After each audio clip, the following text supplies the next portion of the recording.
Hitler ये बहुत खचरा था, ये रूस पे हमला करने के लिए सोच रहा था। ये तो Estonia, Latvia, Lithuania, Belarus, Hungary, ये सब तो रूस से टूट गए हैं सब ना, वरना रूस तो यहां तक था। ये कंप्लीट क्या था? रूस था। ये तो 1991 में ना टूटे हैं सब, लेकिन 1945 में जब युद्ध हो रहा था, 1939 से 1945 के सेकेंड वर्ल्ड वॉर, तो ये तो रूस था। तो जर्मनी ने कहा ना कि तुम हमको अनाज की सप्लाई दे दो, बदले में हम तुमको पोलैंड पर हमला करके पोलैंड दे देंगे। रूस का क्या दिक्कत है, हमारे यहाँ खाने वाला कौन है? ले आके 30-40 मालगाड़ी अनाज भर दिया। जर्मनी के पास 8-10 साल का अनाज स्टॉक में रख लिया, अपना 4-5 साल का स्टॉक अनाज का। अब आपके पास 3-4 साल भी एक्स्ट्रा अनाज है तो आपको टेंशन नहीं है, क्योंकि अगले साल तो उगबे करेगा।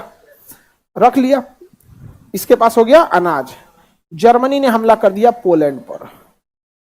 रूस चुपचाप था कि मिलेगा तो उसी को। उसके बाद जर्मनी ने कहा रूस को कि इसको कब्जा करो, जल्दी जल्दी जल्दी जल्दी, आओ आओ आओ, इधर आओ इधर आओ, कब्जा करो, जल्दी आओ जल्दी आओ, कब्जा करो कब्जा करो। रूस आया कब्जा करने, जर्मनी आया उठा के एकरे मार दिया। कहा कि तुम इतना बड़ा थे कि दौड़ा दौड़ा मारना मुश्किल था, इसलिए बुला के मारे हैं। और ढाए बेचारा रूस पगला गया, कहा कि चोटा कहीं का, इतना बुरा मारा है। रूस बड़ा देश है, उसको चोटिया के मारेंगे तो बहुत टाइम लगेगा, दौड़ा दौड़ा के कहां भाग जाएगा, कोई ठीक नहीं है यहाँ पे। अब बताइए, रूस एकदम उसको तो करकरा के लग गया, और रूस की जनता गरियाने लगी राजा को, अरे बकलोलवा तोरा नहीं बुझाया था, चल गया था वहां तुम पोलैंड पर। समझ में आ गया कि नहीं? ये है जर्मनी, अब बगल वाला ये पोलैंड, कौन सा ये पोलैंड। इस पर हमला करने कौन चलाया था? रूस चलाया यहाँ पे। आई मार दिया किसको? रूस को। जो रूस इसका साथ दे रहा था वह रूस अब कहा कि जर्मनी तोरा ना छोड़बो। हिटलर का बच तो तब ना, बचेगा तब ना। रूस ने समझदारी किया, रूस पीछे हट गया, और यहीं हिटलर खत्म हो गई कहानी। रूस पीछे हट गया। रूस जैसे पीछे हटा ना, जैसे पीछे हटा, बस जर्मनी की सेना आगे बढ़ी। और जर्मनी के यहाँ मुर्मुस के या कुर्क्स एक जगह है जहां इतना भीषण ठंडा पड़ा, इतना भीषण ठंड पड़ा कि जर्मनी की सेना जम गई बर्फ में। जर्मनी की सेना बर्फ में जम गई थी। अब उसके बाद रूस की सेना आई, तहलका मचा के रखती। और वहां से जो रूस की सेना आई ना, तो रूस की सेना इधर से बढ़ी, ब्रिटेन की सेना इधर से बढ़ी, फ्रांस की सेना इधर से बढ़ी, चारों ओर से जर्मनी घिर गया। और हिटलर देखा ये भैया, ये तो चारों ओर से, इधर छत के ऊपर चढ़ा, देखा कि 3-4 किलोमीटर बाद फ्रांस की सेना है, इधर देखा इंग्लैंड की सेना है, इधर देखा रूस की सेना है। उसको पता चल गया 3 से 4 घंटे में ये लोग आगे आ जाएंगे। तो उसकी पत्नी थी ईवा ब्राउन, उसको ले गया बंकर में, उसको जहर दिया, ले खा लो खा लो खा लो, नहीं तो बहुत बुरा मारेगा सब, बाल ओल नोच ओच के मारेगा सब, खाओ। उसको निपटा दिया, ईवा ब्राउन को अपने मार दिया। जैसे ज्वाइंट खाता खुलता है ना, ज्वाइंट सुसाइड किया था वो, पति पत्नी का ज्वाइंट खाता खुलता है ना, वैसे हिटलर ने भी ज्वाइंट खाता खुलवाया था। ऊपर साथ ही गया था सर। ज्वाइंट सुसाइड किसने किया? हाँ, ज्वाइंट सुसाइड किया ईवा ब्राउन। बच गया रहता ना हिटलर, खाल उधेड़ देता सब उनका, बहुत बुरा मार मारता सब हिटलर को यहाँ पर। मर गया तो बहुत सारी जानकारियां अपने साथ लेकर चला गया यहाँ पर। हिटलर अगर बच गया रहता तो 1942-43 में ही हम लोग को आज़ादी मिल जाती, बहुत पहले आज़ादी मिल जाती, 3-4 साल पहले, इतना भी ज्यादा पहले नहीं, 3-4 साल पहले आज़ादी मिली रहती। आगे बढ़े। और हमारे देश में तो कुछ इतिहासकारों का ऐसा समूह है जो पूरी कोशिश कर रहा है कि गांधी जी को बदनाम किया जाए। अरे यार, वो आदमी नहीं रहता तो इतिहास हम लोग का, मॉडर्न हिस्ट्री ना 10 दिन में खत्म हो जाता। वही तो चला शुरू से लेकर लास्ट तक। नहीं समझे? भगत सिंह को तो बम चलेला के चक्कर में फांसी दे दिया, नहीं समझा? 10-20 आदमी को काकोरी संयन किए, ये सब एगो ट्रेन लूटला के चक्कर में चंद्रशेखर आजाद को अल्फ्रेड पार्क में गोली मार दिया, नहीं समझा? 2 ही लोग तो सस्टेन किए थे ज्यादा देर तक।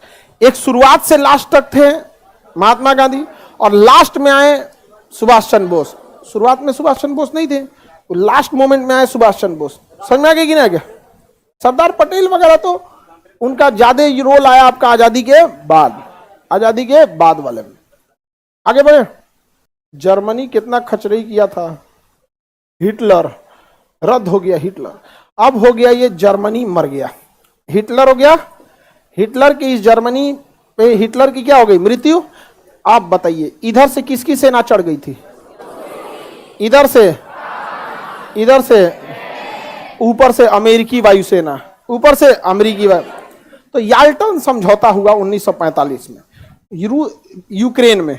यूक्रेन में एक समझौता हुआ, याल्टन समझौता, जिसमें कहा गया, रूस कहा कि इतना जर्मनी हम रख लेंगे, तो कहा ठीक है इतना जर्मनी तुम रख लेना।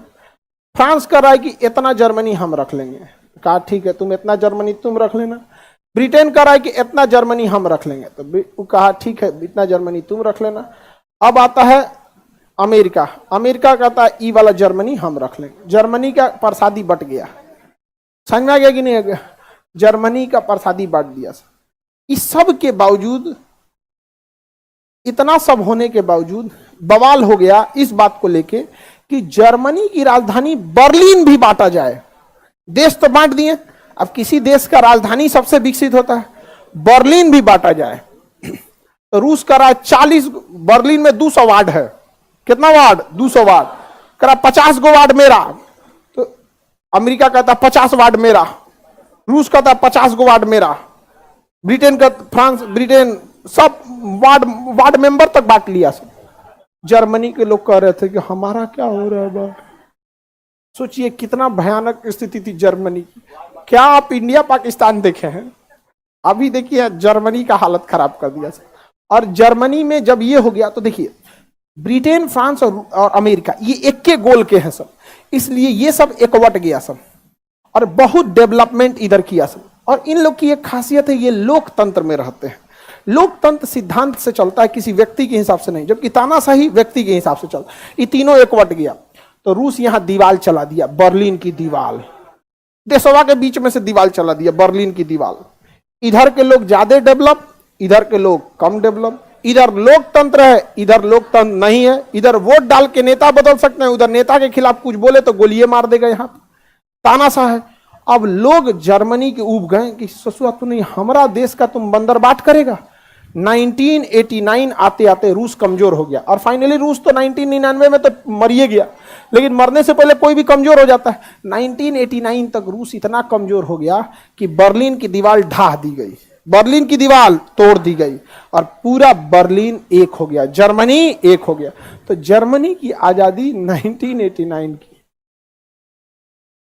समझ में आ गया। 1989 बर्लिन की दीवार तोड़ दी गई और पूरे जर्मनी पे चुनाव कराया गया। चुनाव के बाद लोकतंत्र हुआ, लोकतंत्र के बाद लोगों को आजादी दी गई और जर्मनी रसिया के प्रभाव से मुक्त हो गया। और किसके प्रभाव में चला गया, पश्चिमी देशों के प्रभाव में चला गया और रसिया के प्रभाव से हट गया। सोचिए ये दे आजादी मिला इसको, समझ में आ गया। बर्लिन की दीवार, आपने कोई 1989 का भी है, ये हम लोग के सामने ही सब दीवाल उवाल टूटा था, समझ में आ गया कि नहीं आ गया हम लोग का। अरे हम नहीं देखे थे, रेडियो पे सुनते थे लोग, दीवाल गिरा दिया बर्लिन का, समझ में आ गया कि नहीं आ गया। वहां गिर गिलो दीवाल, हम लोग को लगा कौन दीवाल गिरा दिया भाई, कितना हल्ला हो गया। उस समय दूरदर्शन चलता था और एगो रेडियो चलता था बीबीसी। अब बीबीसी में बड़का धोधड़ रेडियो में 2 हाथ का एंटीना निकाल के छत्ते पे चढ़ के आदमी बीबीसी सुनता था। हाँ, बोरिस यल्त्सिन के प्रभाव के मुक्त होकर पश्चिमी यूरोप के प्रभाव में आकर जर्मनी ने अपने बर्लिन की दीवार को तोड़ दिया और इस प्रकार जर्मनी का एकीकरण शुरू हो गया। अभी आप सुन रहे थे बीबीसी का अंतर्राष्ट्रीय प्रसंग, अब आपको विविध भारती सुनाया जाएगा।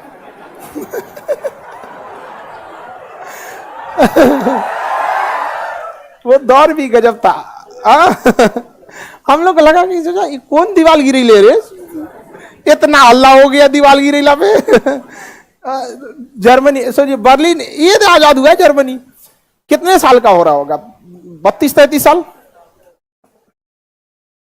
आप उसको 90 मानिए तो 34 साल, नहीं समझे, 34 साल।